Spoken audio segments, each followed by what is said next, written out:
Good morning friends, welcome back to empowering Indian youth channel. और आज इस video में हम देखेंगे प्रीलिम्स के जो पेपर जनरल स्टडीज़ का पेपर फर्स्ट होता है, तो उसमें आप प्रीलिम्स से 15 से 20 मार्क्स का स्कोर किस तरह इंक्रीज़ कर सकते हो। हाँ, आप ज़्यादा ना पढ़े हो, जितने नॉलेज है आपको उतना पढ़ा है, उससे भी आप 15 से 20 मार्क्स का स्कोर इंक्रीज़ कर सकते हो। लेकिन कैसे कर सकते हो, तो आपको कुछ चीज़ें याद रखनी होगी, कुछ ट्रिक्स याद रखनी होगी, कुछ कॉमन सेंस लॉजिक आपको डेवलप करना पड़ेगा। अगर आप वो कॉमन सेंस वाला लॉजिक डेवलप कर लोगे, सीख जाओगे, तो आप आराम से 15 से 20 मार्क्स से आपका स्कोर इंक्रीज़ कर सकते हो। दोस्तों, आज ये यूपीएससी में ज़्यादा पढ़ने वाले लोग आपने देखा होगा, आपके बहुत सारे दोस्त बहुत सारा पढ़ते हैं लेकिन उनका प्रीलिम्स क्लियर नहीं होता। हाँ, क्यों नहीं होता? क्योंकि अगर आप कितना भी पढ़ लो यूपीएससी के प्रीलिम्स में, आपको 30 to 40 क्वेश्चन मैक्सिमम किसी भी स्टूडेंट को 40 क्वेश्चन के आंसर एग्जैक्टली पता हो सकते हैं या राइट हो सकते हैं। आपको बाकी के जो 50-60 क्वेश्चन बच्चे वाले होते हैं, उसको क्या करना पड़ता है, आपको एलिमिनेट करना पड़ता है, आपका लॉजिक यूज़ करना पड़ता है।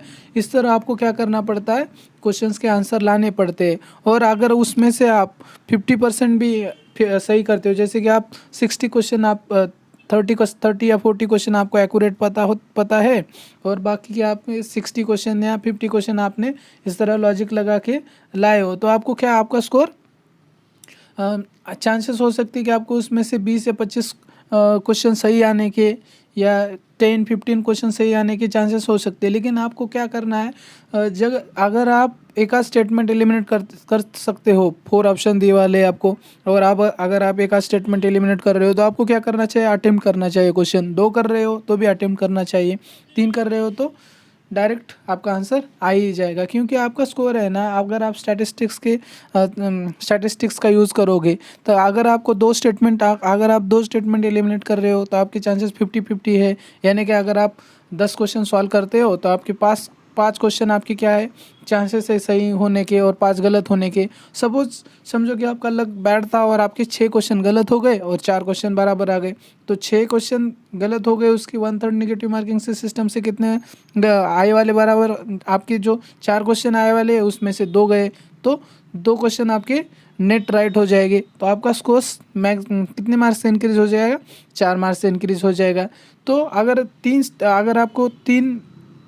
अगर आप एक एलिमिनेट करते हो, और अगर आपको 3 में से एक चूज़ करना, तो भी आप उसमें से कुछ लॉजिक लगा सकते हो। नहीं लग रहा है तो कुछ तो तुक्का मारो, लेकिन उसमें से अगर आप सपोज आपने 9 क्वेश्चन सॉल्व किए ऐसे वाले, और आपके जो 1/3 के स्टैटिस्टिक्स के हिसाब से देखोगे, तो आपके चांसेस कितने हो सकते हैं। अगर आप एक एलिमिनेट कर रहे हो और आपके 3 ऑप्शन आपको पता नहीं, तो आपका चांसेस है कि आपके 6 गलत होने के चांसेस है और 3 बराबर आने के चांसेस है। तो उसमें से आप क्या कर सकते हो, इसमें भी आपका 6 गलत हो जाएंगे, यानी 2 चले जाएंगे, 2 मार्क्स से आपका नेट स्कोर इंक्रीज हो जाएगा। लेकिन दोस्तों, इसलिए अगर आपको क्या करना है, मैक्सिमम क्या करना है, क्वेश्चन अटेम्प्ट करने हैं।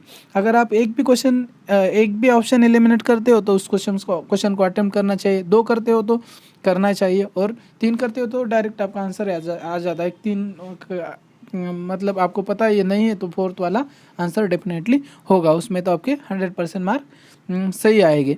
तो मैं और इसके अलावा आपको मैं कुछ ट्रिक्स कुछ वर्ड्स बताने वाला हूँ। अगर वो वर्ड्स अगर आपको स्टेटमेंट में, किसी क्वेश्चन के स्टेटमेंट में दिख गए, तो आपको क्या करना चाहिए कि उसे समझ लेना चाहिए कि वो 99% या 95 मोर देन 95% वो स्टेटमेंट क्या है, गलत है। ये हर बार नहीं हो सकता है, जो 5% मैं छोड़ रहा हूँ, इसलिए छोड़ रहा हूँ कि कुछ तो वो वर्ड्स आने के बाद भी कुछ एक्सट्रीम स्टेटमेंट भी सही हो सकते हैं। जैसे कि एक आध स्टेटमेंट में बोलूँ तो Asiatic lion are found only in India, ये स्टेटमेंट सही है, क्योंकि इंडिया में, गुजरात में गिर फॉरेस्ट में एसेटिक लाइन मिलते हैं। लेकिन कुछ बहुत सारे जैसे कि क्वेश्चंस होते हैं, अगर ओनली आ जाएगा, तो मैं आपको वर्ड्स बताता हूँ उसे, ठीक है, लिख के। जैसे कि अगर आपको किसी भी स्टेटमेंट में ओनली वर्ड्स मिल जाएगा, तो आपको क्या कंसिडर करना है कि वो गलत है। कौन से वर्ड्स, ओनली, और दूसरा एक वर्ड्स ऑल।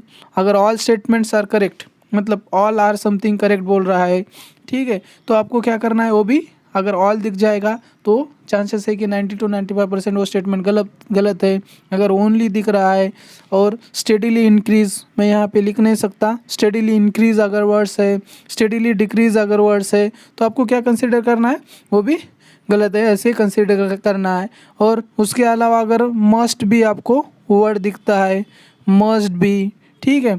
तो भी ये भी क्या हो सकता है, मोस्ट ऑफ द चांसेस गलत हो सकता है, ठीक है। मोस्ट ऑफ द टाइम्स ये भी स्टेटमेंट गलत हो सकता है। तो क्वेश्चन देखते हैं हम और उसके हिसाब से आपको समझ में आएगा किस तरह क्वेश्चन सॉल्व करना है। तो हम पहला क्वेश्चन देखते हैं। तो पहला क्वेश्चन है, with reference to the Asian infrastructure investment bank consider the following statements. पहला स्टेटमेंट है AIIB has more than 80 member nations. ये स्टेटमेंट कैसा है, फैक्चुअल स्टेटमेंट है, तो आपको पता हो सकता है मे बी और नहीं हो सकता है। कंसिडर करते हैं कि आपको मे बी पता नहीं है, तो आगे देखते हैं। India is the largest share holder in AIIB, तो आपको पता होना चाहिए इंडिया लार्जेस्ट शेयर होल्डर है या नहीं है, तो होना चाहिए वैसे तो आपको पता। अगर सपोज ये भी पता नहीं है तो आगे देखते। AIIB does not have any member, देखो वर्ड्स कौन सा आ गया, यहाँ पे वर्ड्स आ गया, एनी मेंबर आ गया। तो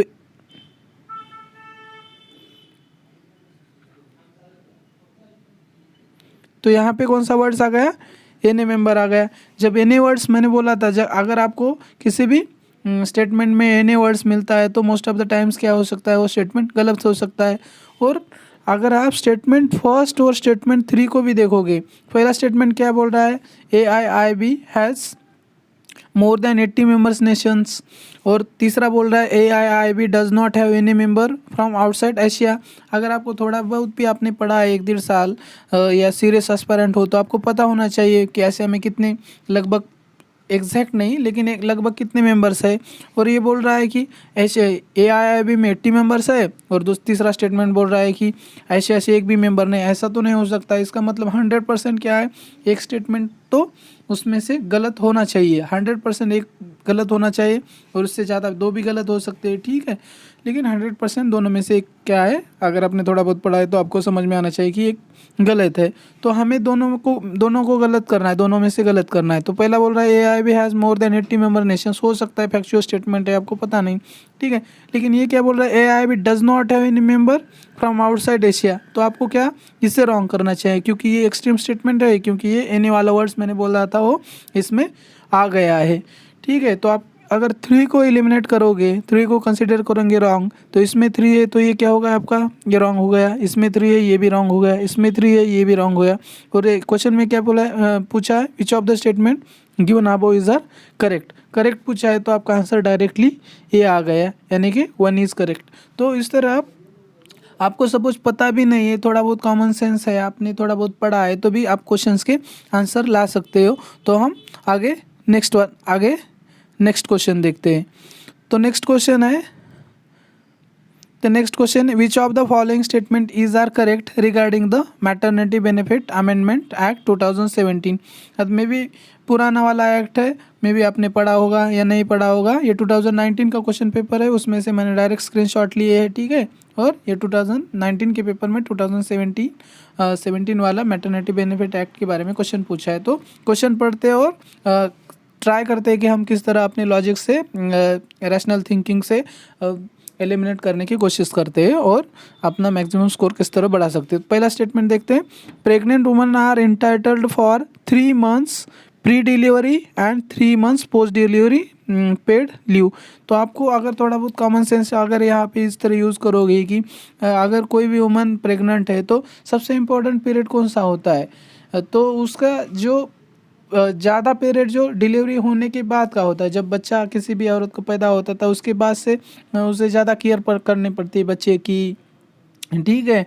तो उसको ज़्यादा छुट्टियां कब मिलनी चाहिए, बच्चा जब पैदा होता है तब उसके पहले तो मिलनी चाहिए, लेकिन 3 महीने की लगती है कि आपको मिलनी चाहिए। अगर आपने तो देखा होगा, बचपन से देखते आ रहे होगे, ठीक है। तो आपको ये पढ़ने की भी ज़रूरत नहीं, आपको ये थोड़ा बहुत लॉजिक इस तरह सोचोगे आप, क्योंकि एग्जैक्ट 3 महीने तो नहीं हो सकता, 3 महीने पहले 3 महीने बाद, ज़्यादा क्या होना चाहिए, बाद में होना चाहिए। इसलिए ये क्या हो सकता है, मोस्ट ऑफ द टाइम्स ये गलत हो सकता है, ठीक है। लेकिन समझो आपने इस तरह सोचा नहीं और आपको कुछ एग्ज़ाम के प्रेशर में इस तरह आप सोच नहीं पाए, तो आगे देखते हैं तो आगे से कुछ होता है क्या, ठीक है। Enterprises with creche must allow the mother, must allow, यहाँ पे कौन सा स्टेटमेंट आ गया, वर्ड आ गया, मस्ट अलाउ।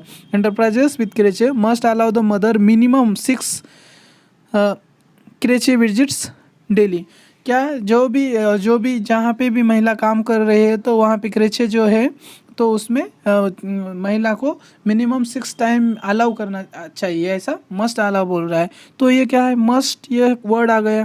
तो इसका जब भी मस्ट वर्ड आता है तो मैंने बोला था तो क्या 95% वो स्टेटमेंट रॉन्ग होता है। तो हम क्या करते हैं, इसे रॉन्ग करते। ये स्टेटमेंट 2 को हमने रॉन्ग कर दिया, स्टेटमेंट 2 को। थर्ड वाला पढ़ते, woman with 2 children gate reduced entitlement. आपको पता हो, आपको तो ये पता होगा क्योंकि इंडिया में फैमिली प्लानिंग चल रही है 1952 से, है ना। और इंडिया पहली फर्स्ट कंट्री है वर्ल्ड में जो फैमिली प्लानिंग के बारे में प्लान बनाए। हालांकि हमारा प्लान बहुत अच्छी तरह से वर्क नहीं कर रहा है। इंडिया के population second most populous country है, अभी हो रही है पॉपुलेशन कम हो रही है, फर्टिलिटी रेट जो है कम हो रहा है।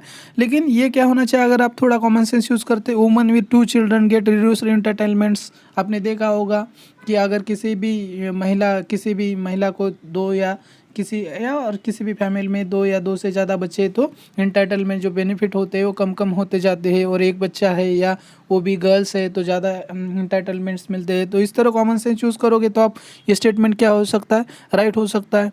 तो आपको पता चल गया कि ये थर्ड तो राइट है, ठीक है। तो आपको ये तो समझ में आया क्या है, थर्ड स्टेटमेंट तो राइट है, थर्ड स्टेटमेंट राइट है।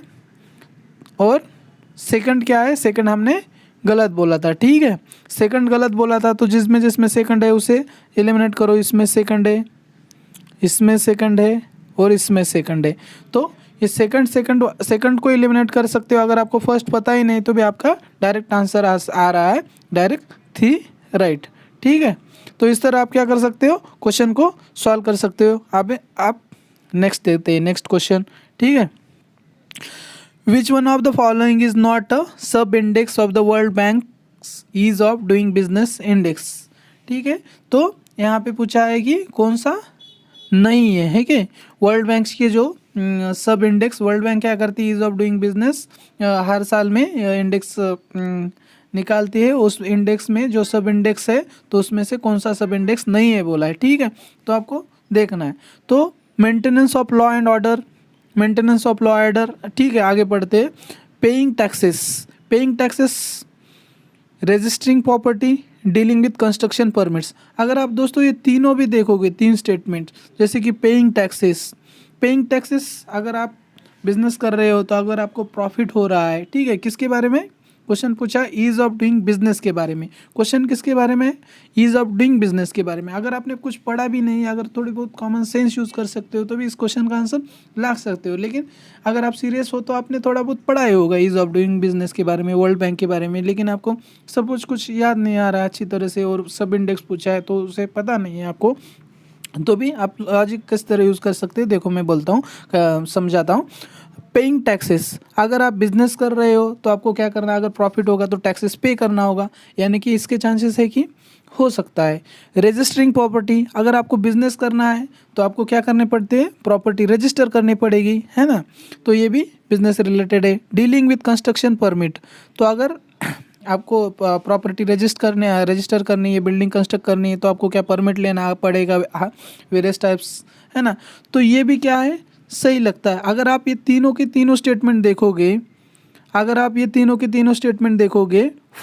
Second BCD, paying taxes, registering property, dealing with construction permits, ये तीनों के तीनों कैसे है, बिजनेस रिलेटेड है। तीनों के तीनों कैसे बिजनेस रिलेटेड है, तो ये क्या है, इंडेक्स नहीं हो सकते। और maintenance of law and order क्या है, बहुत बड़ा फंक्शन है और कौन संभालता है ज़्यादातर, ये गवर्नमेंट का काम है। तो ये बिजनेस रिलेटेड है क्या, नहीं है। अगर इस तरह से सोचोगे आप तो भी इसका आंसर ला सकते हो। तो इसमें क्या है, नॉट सब इंडेक्स। तो maintenance of law and order is not an sub index of world bank is of doing business. I hope आपको समझ में आया होगा, ठीक है। नेक्स्ट क्वेश्चन देखते हैं। आप देखते हैं, कंसिडर द फॉलोइंग स्टेटमेंट्स, ठीक है। फर्स्ट स्टेटमेंट है मोस्ट ऑफ, कौन सा वर्ड्स आया, मोस्ट ऑफ। मैंने बोला था मोस्ट ऑफ जब भी आता है, ऑल आता है, ओनली आता है, स्टडीली इंक्रीज, स्टडीली डिक्रीज, ये वर्ड्स आपको याद रखनी है, ठीक है। तो मोस्ट ऑफ द टाइम्स क्या होता है, वो भी स्टेटमेंट रॉन्ग होते हैं। मोस्ट ऑफ द मतलब 95%, 90 to 95% रॉन्ग होते हैं और बचे वाले 5% सही भी हो सकते हैं। ऐसा नहीं कि सभी गलत है, तो ऐसा ब्लाइंडली नहीं है, कुछ कुछ जो नॉन फैक्ट्स होते हैं वो सही होते हैं। तो पहला statement, most of India's external debt is owed by governmental entities. तो most of India's external debt is owed by governmental entities, मतलब जो एक्सटर्नल डेट है जो इंडिया ने बोरो किया है तो क्या है, गवर्नमेंट एंटिटीज, मतलब गवर्नमेंट को देना पड़ेगा, मतलब गवर्नमेंट ने लिए वाला है। तो ये क्या है, तो आपको पता होना चाहिए। वैसे तो जो कॉरपोरेट्स है हमारे वहाँ सबसे ज़्यादा एक्सटर्नल डेट लेते हैं, लेकिन आपको पता नहीं तो आप क्या कर सकते हैं, थोड़ा एक्सट्रीम स्टेटमेंट दिख रहा है, मोस्ट ऑफ बोल रहा है, तो आप क्या कर सकते हैं, इसे एलिमिनेट कर सकते हैं। ठीक है, इस तरह आपको कॉमन सेंस लगाना पड़ेगा अगर क्वेश्चन आपको ज़्यादा अटेम्प्ट करने।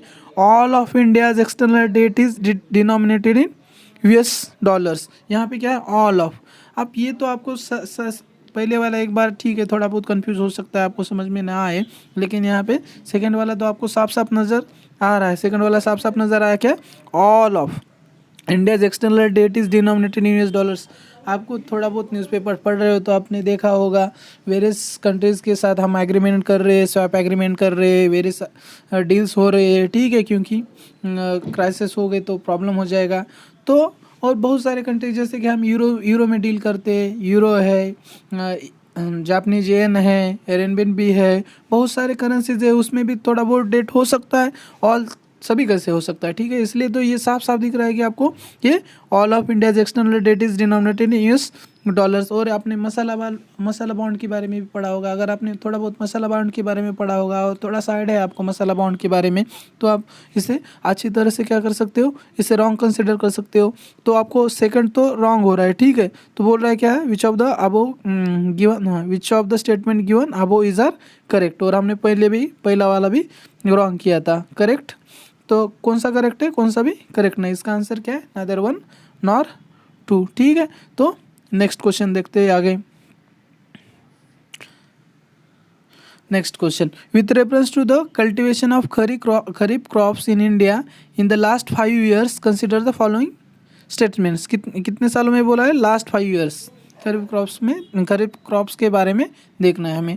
Area under rice cultivation is the highest. हाँ, ये स्टेटमेंट के बारे में आपको किसी को, मोस्ट ऑफ द स्टूडेंट को पता नहीं हो सकता है। ठीक है, कि area under rice cultivation is the highest में भी हो सकता है, क्योंकि राइस जो कल्टिवेट होती है इंडिया में, पंजाब में होती है, हरियाणा में होती है, वेस्टर्न यूपी में होती है, राजस्थान के कुछ हिस्से में होती है, मध्य प्रदेश के हिस्सों में होती है, छत्तीसगढ़ में होती है, महाराष्ट्र में होती है, तेलंगाना में होती है, आंध्र प्रदेश में होती है, केरल में होती है, बहुत वेस्ट बंगाल में होती है, बहुत सारे मतलब राज्यों में हो सकते हैं। तो हो सकता है area under rice cultivation is the highest, हो सकता है। ठीक है, तो इसके बारे में डेफिनेट कुछ कह नहीं सकते हो, चेंज होते जाता है, उतना डेटा तो किसी को याद नहीं रखता। तो आपको क्या करना है, आगे वाला स्टेटमेंट पढ़ना है। ठीक है, तो आप फर्स्ट स्टेटमेंट के बारे में उतना कुछ जानते नहीं, तो आगे area under the cultivation of jowar is more than that of oil seed. ये स्टेटमेंट देखो, एरिया अंडर कल्टिवेशन ऑफ ज्वार का जो कल्टीवेशन का एरिया है is more than that of oil seeds. आपको तो पता हो गया, अगर थोड़ा बहुत आपको क्रॉप्स के बारे में पता है तो ऑयल सीड्स कौन से ग्राउंड नट एक ऑयल सीड्स है, सोयाबीन एक ऑयल सीड्स है, मस्टर्ड ऑयल सीड्स है, सनफ्लावर ऑयल सीड्स है, बहुत सारे ऑयल, सेसेम ऑयल सीड्स है, जो तिल होता है वो भी ऑयल सीड्स है, बहुत सारे क्या है ऑयल सीड्स है। और ये बोल रहा है ज्वार तो मोस्टली किस राज्य में बिकता है, ज्वार मोस्टली महाराष्ट्र में, महाराष्ट्र और कुछ सम पार्ट्स ऑफ जो मध्य प्रदेश वहाँ पे बिकता है। तो ज्वार का एरिया बहुत कम है। ठीक है, तो अकेला ग्राउंड नट का भी एरिया अगर आपको पता है तो ग्राउंड नट का एरिया ही ज्वार से ज़्यादा है। तो area under the cultivation of jowar is more than that of oil seeds. तो आप अगर थोड़ा बहुत कॉमन सेंस यूज़ करते हो, आपको थोड़ा बहुत करीब क्रॉप्स के बारे में पता है, तो आप इसे रॉन्ग कर सकते हो। ठीक है, अगर जैसे ही आप सेकंड को रॉन्ग करोगे, जैसे कि आपको समझ में आया कि सेकंड स्टेटमेंट रॉन्ग है, तो इसमें क्या है, सेकंड है तो ये रॉन्ग हो गया, इसमें भी सेकंड है ये भी रॉन्ग हो गया, इसमें भी सेकंड है ये भी रॉन्ग हो गया। तो आपका डायरेक्ट आंसर आ रहा है कि ये रॉन्ग हो गया, ये रॉन्ग हो गया, ये रॉन्ग हो गया, तो आपका डायरेक्ट आंसर आया है। जैसे कि कौन सा आंसर है, 1 and 3। आपको बाकी के स्टेटमेंट रीड करने की ज़रूरत नहीं, लेकिन अगर आगे भी आप पढ़ोगे, दूसरे स्टेटमेंट भी देखोगे, थर्ड स्टेटमेंट देखते हैं, area of cotton cultivation, suppose ये सेकंड वाला पता है नहीं तो आप आगे भी पढ़ सकते हो, area of cotton cultivation is more than that of sugar cane, ये हो सकता है। ठीक है, पता नहीं एग्जैक्टली तो 4 पढ़ते, area under sugar cane cultivation है स्टेडीली डिक्रीज्ड। मैंने बोला था जब भी आपको स्टेडीली इंक्रीज स्टेडीली डिक्रीज्ड होता है स्टेटमेंट, मोस्ट ऑफ द 95% वो स्टेटमेंट क्या होता है, गलत। अगर 4 को भी आप गलत करोगे, इसमें 4 है, फोर्थ में 4 है, ये गलत हो गया, फोर्थ में 4 है, थर्ड में 4 है और इसमें भी फोर्थ है, यानी कि ये तीनों स्टेटमेंट है बी सी डी ये गलत हो गए और डायरेक्ट आपका आंसर का है ये। अगर आप इसमें से कौन सा भी लॉजिक डेवलप कर सकते हो, या 4 स्टेटमेंट को यूज़ करते हो या सेकंड स्टेटमेंट को यूज़ कर सकते हो, तो भी आपका आंसर आप ला सकते हो। ठीक है, आप देखते हैं नेक्स्ट क्वेश्चन। अब देखते हैं, among the agricultural commodities imported by India which one of the following accounts for the highest imports in terms of value in the last 5 years.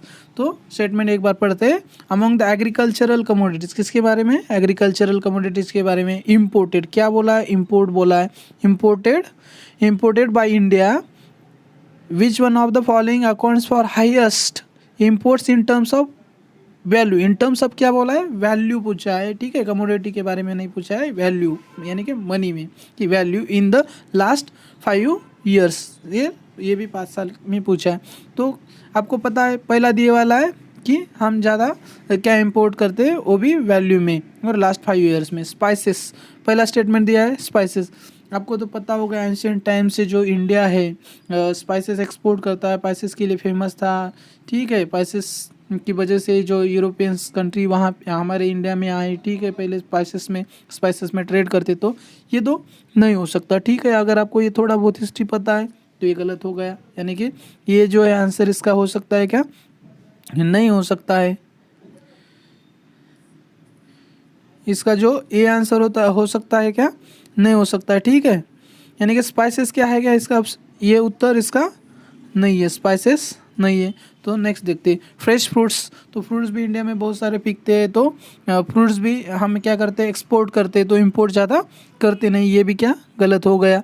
और पल्सेस भी इंडिया में का बहुत अच्छे खासे पल्सेस हमारे यहाँ पैदा होते हैं। ठीक है, हम लेते हैं और बहुत सारे पल्सेस जो खाते भी हैं लोग हमारे इंडिया में। ठीक है, तो और जो वेजिटेरियन जो पीपल है उनके लिए बहुत पल्सेस क्या है, न्यूट्रिशियस जो फूड है।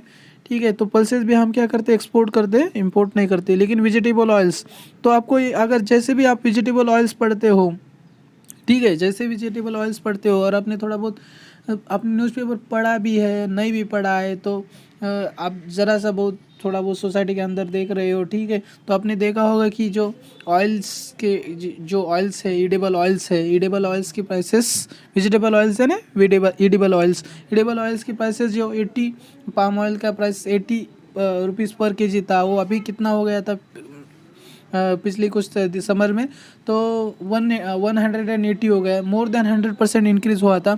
तो आपको थोड़ा बहुत पता है, तो वेजिटेबल ऑयल्स हम क्या करते हैं, ज़्यादा इंपोर्ट करते हो। और आपको ये भी पता है इंडिया की पाम ऑयल पॉलिसी है, इंडिया प्रमोट कर रहा है जो ऑयल सीड्स को लगाने के लिए फार्मर्स को। तो आपको जैसे ही पढ़ोगे तो आपको कॉमन सेंस में आना चाहिए, आपको दिमाग में आना चाहिए कि ये गलत, समझिए ये वेजिटेबल ऑयल्स ही होगा। क्या क्वेश्चन में पूछा था, agricultural commodities imported in India which one of the following accounts for highest imports. तो हाईएस्ट इंपोर्ट्स क्या करते हैं in terms of value, vegetable oils ही करते हैं, बाकी हमारे यहाँ अच्छी तरह से उगते हैं और हम लेते हैं। ठीक है, अब नेक्स्ट क्वेश्चन देखते हैं। अब नेक्स्ट क्वेश्चन है, consider the following statements. First है, coal sector was nationalized by the government of India under the Indira Gandhi. तो आपको ये पता होना चाहिए कि इंदिरा गांधी ने बैंक नेशनलाइज किया, कोल सेक्टर नेशनलाइज किया। ठीक है, वैसे तो पता होना चाहिए, अगर आपको ये भी पता नहीं है तो आप आगे देख सकते हैं, कुछ हो सकता है क्या। ठीक है, now coal blocks are allotted on lottery basis. ये तो कम्प्लीटली फैक्चुअल स्टेटमेंट है, ये मे भी पढ़ा होगा और मे भी नहीं होगा। तो नेक्स्ट स्टेटमेंट देखते हैं, उसमें से कुछ होता है क्या। Till recently India imported coal to meet the shortages of domestic supply, but now India is self sufficient in coal production. अब अगर आपको ये पता होगा, थोड़ा बहुत ही पता होगा, क्योंकि इंडिया में इलेक्ट्रिसिटी के क्राइसिस अभी हुए थे, समर में बहुत सारी लोड शेडिंग हुई थी बहुत सारे पार्ट्स में, और कोल्स के क्राइसिस चलते ही रहते हैं, जैसे ही रेनी सीज़न आता है, और कभी कभी विंटर्स में भी होता है, कभी कभी समर्स में भी होता है, बहुत ज़्यादा डिमांड होती है। तो इंडिया में हम और जो इंडिया में आपको थोड़ा बहुत ज्योग्राफी का भी नॉलेज है, तो जो इंडिया में जो कोल मिलता है वो गोंडवाना पीरियड का कोल मिलता है, वो जो जिसमें ज़्यादा क्वांटिटी में पीट मिलता है। और जो वो कुकिंग कोल नहीं है, वो कुकिंग कोल के लिए जो हम कुकिंग कोल क्या करते हैं, इंपोर्ट करते हैं, ऑस्ट्रेलिया से करते हैं और बहुत सारे अदर कंट्रीज से इंपोर्ट करते हैं।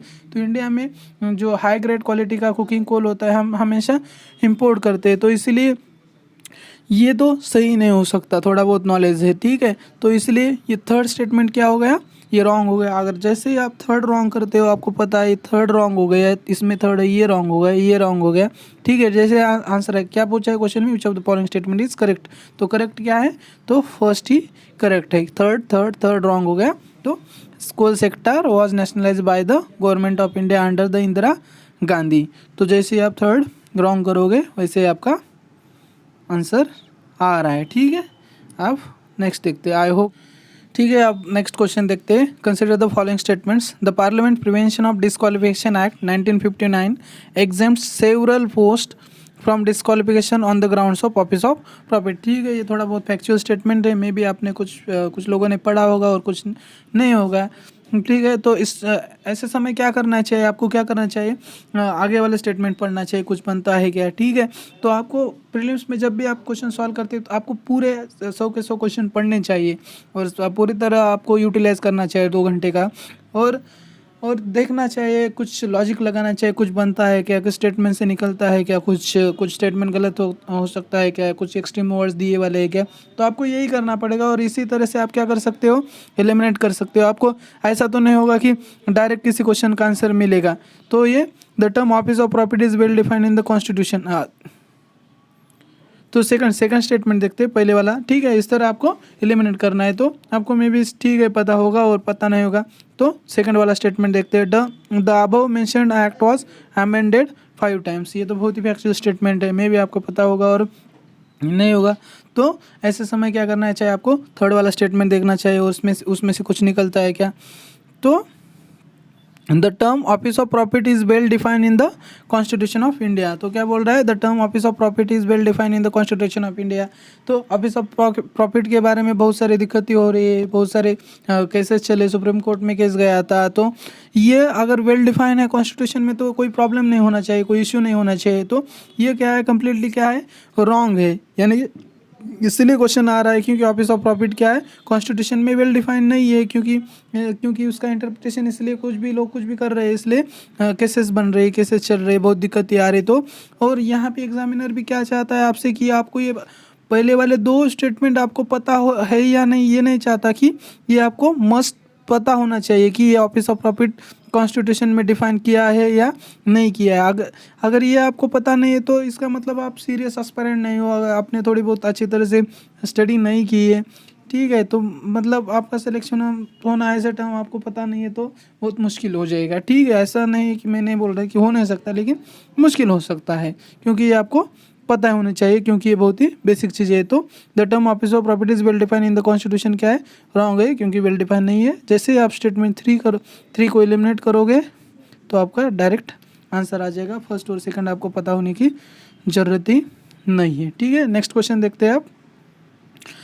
नेक्स्ट क्वेश्चन क्या है, in the context of country which one of the following, in the context of any country, in the context of any country which one of the following would be considered as part of social capital. किसी भी country के बारे में social capital क्या consider हो सकता है।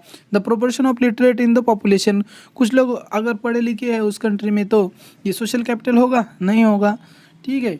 The stock of its building and other infrastructure and machines, ये तो इलॉजिकल स्टेटमेंट है। The stock of buildings, other infrastructure and machine, ये सोशल कैपिटल के बारे में बोल रहा है। ये तो आपको देख के थोड़ा लग रहा है कि ये थोड़ा बहुत फिजिकल कैपिटल है, ठीक है। तो नेक्स्ट देखते हैं, द साइज, ये भी क्या है, गलत है, ठीक है। The size of population in the working age group, तो वर्किंग एज ग्रुप ये भी क्या है, गलत है। The size of population in the working age group, ये भी क्या है, सोशल कैपिटल है क्या, नहीं है, ठीक है, ये भी गलत है। The level of mutual trust and harmony in the society, आपको देख के लग रहा होगा कि the level of mutual trust and harmony in the society, जैसे आप पढ़ते हो कि वहाँ पे भी सोशल कैपिटल के बारे में पूछा है, सोसाइटी के बारे में पूछा है स्टेटमेंट में। The level of mutual trust and harmony in the society, तो ये सही हो सकता है। इस तरह अगर आप सोचोगे तो ये भी सही होगा। ठीक है, तो इस क्वेश्चन का आंसर क्या है? द सोशल कैपिटल क्या है? The level of mutual trust and harmony in the society. ठीक है, अब नेक्स्ट क्वेश्चन देखते हैं। ठीक है, आप देखते हैं next question. Some species of consider the following statements. First क्या है? Some species of turtles are herbivorous. Some बोला है। ठीक है, एक्सट्रीम वर्ड है क्या? सम एक्सट्रीम वर्ड नहीं है, तो सम बोला है, मे भी हो सकती है, क्योंकि सम क्या है? एक पॉसिबिलिटी है, कुछ हो सकता है, कुछ नहीं हो सकता है, इसके बारे में कुछ भी नहीं कहा जा सकता है। ठीक है, सम तो मोस्ट ऑफ द टाइम जैसे सम दी वाला होता है, वो पॉसिबिलिटी दी वाली हो, तो वो मोस्ट ऑफ द टाइम क्या होती है? राइट होता है। तो some species of turtles are herbivorous, right हो सकता है। Some species of fish are herbivorous, ये भी हो सकता है। Some species of marine mammals are herbivorous, ये तो आपको पता होना चाहिए, क्योंकि डुगोंग के बारे में पूछा था। डुगोंग क्या है? डुगोंग यानी सी का वो हर्बीवोरस मैमल है, और उसके बारे में PYQ में एक क्वेश्चन आया था प्रीवियस ईयर्स में, तो आपको पता होगा, तो ये तो पता ही होना चाहिए आपको। और ये सम भी बोला है, जैसे पता ही नहीं है तो आप इसे सम की या पॉसिबिलिटी की वजह से आप इसे राइट कर दोगे। फर्स्ट राइट है, सेकंड राइट है, थर्ड राइट है। Some species of snakes are viviparous, some बोला है उन्होंने, ये भी हो सकता है। ठीक है, तो जब भी ऐसे क्वेश्चन मिलता है आपको सम या पॉसिबिलिटी दिखाई दी वाली होती है, और जैसे कि वो क्वेश्चन साइंस और टेक के या जनरल साइंस के और या इन्वायरमेंट और इकोलॉजी के, तो मोस्ट ऑफ द टाइम्स उनका आंसर क्या होता है? ऑल द अबव होता है, और पॉसिबिलिटी होती है तो वो करेक्ट होता है।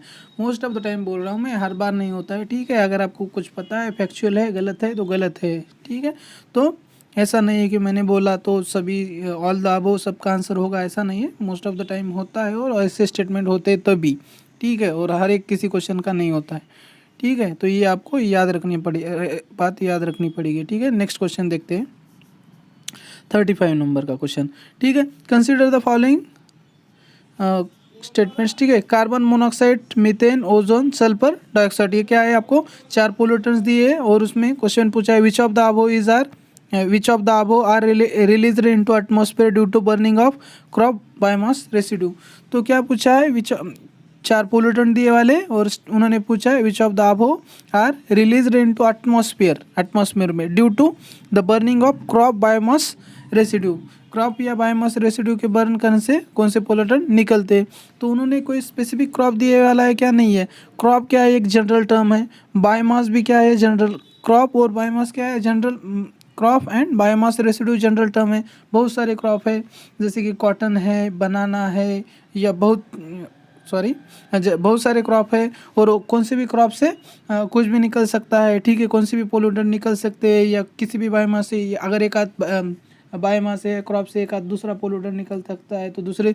तो ऐसी स्थिति में अगर आप इस तरह से सोचोगे कि, तो अगर यहाँ पे 4 ही पोल्यूटेंट दिए वाले और 1-2 भी देते तो भी आंसर सही होता है, क्योंकि ऐसा कौन सा रेसिड्यू हो सकता है? बायोमास रेसिड्यू हो सकता है, क्रॉप हो सकता है, उसमें से दूसरा कुछ पोल्यूटेंट निकल सकता है। यहाँ पे स्पेसिफिक उन्होंने पूछा है क्या? नहीं, बहुत ही जनरल दिया है, क्रॉप एंड बायोमास।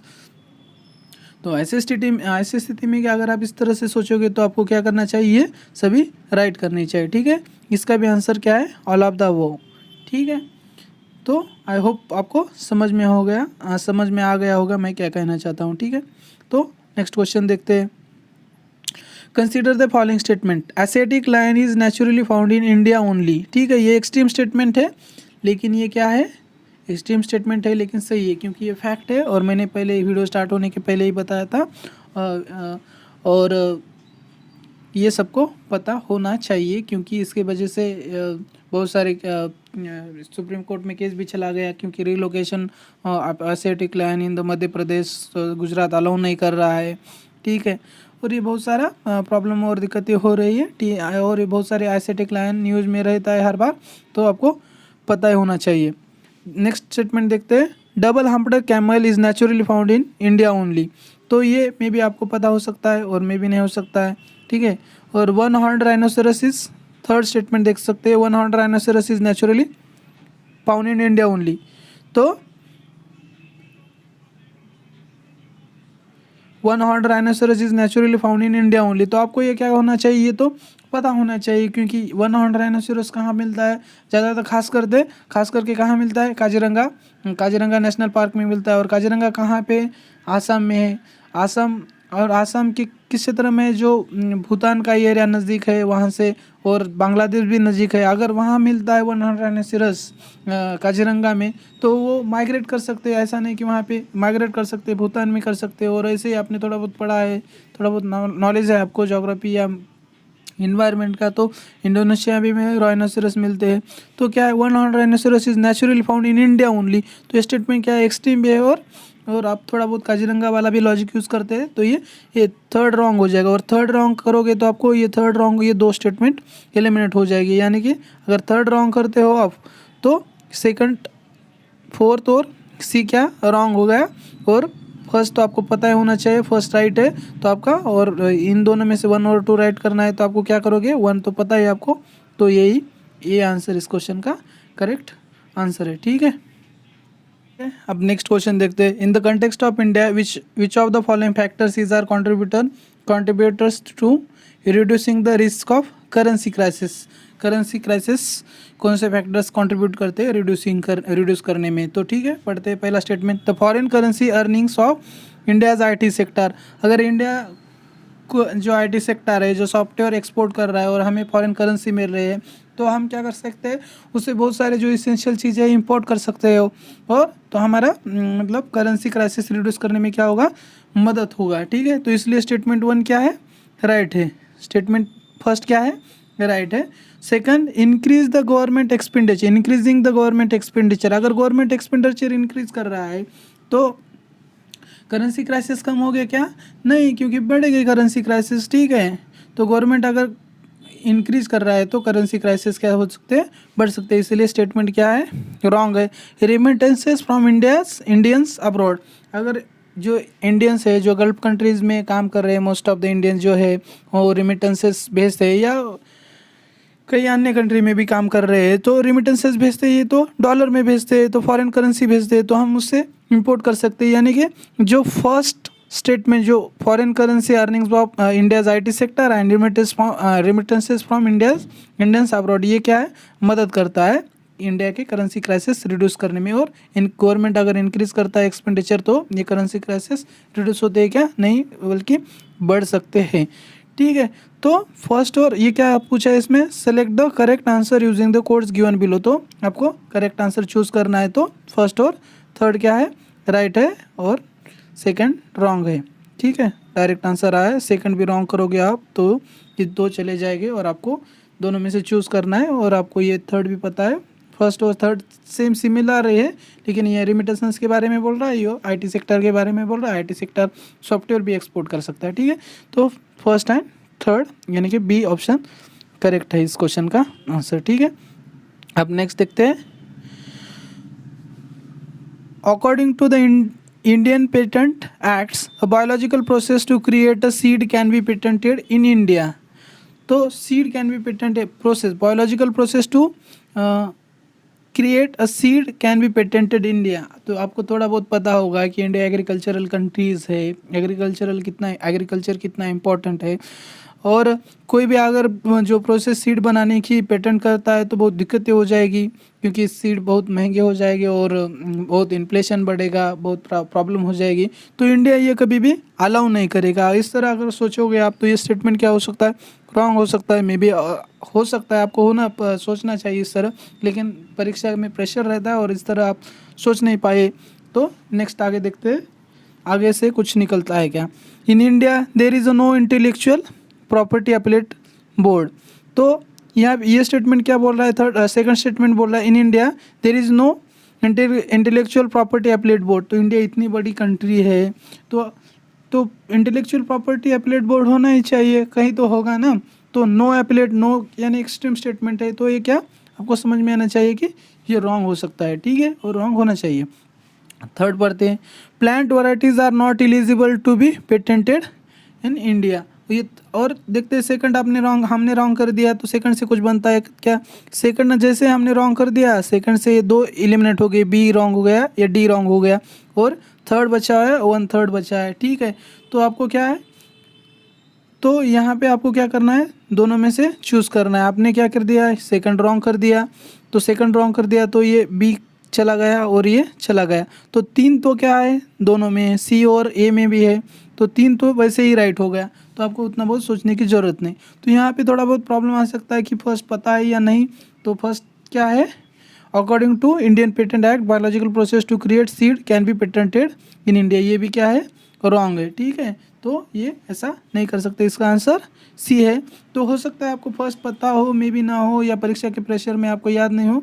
तो आपको इस हालात में अगर आपको 2 भी एलिमिनेट कर रहे हो तो भी आपको एक चूज़ करना है। वैसे आप सी करोगे तो आपका करेक्ट आ जाएगा, और नहीं समझ में आ रहा है तो आप भी ये भी कर सकते, लेकिन गलत हो जाएगा। लेकिन आपको ये क्वेश्चन क्या करना चाहिए, अटेम्प्ट करना चाहिए। और इस तरह आप क्या कर सकते हो, आपका अटेम्प्ट बढ़ा सकते हो। और अटेम्प्ट बढ़ाओगे लॉजिक से, या थोड़ा बहुत लॉजिक लगा के, कॉमन सेंस यूज़ करके, तो आपके क्वेश्चन के मार्क्स बढ़ सकते हैं, और 100% बढ़ेंगे।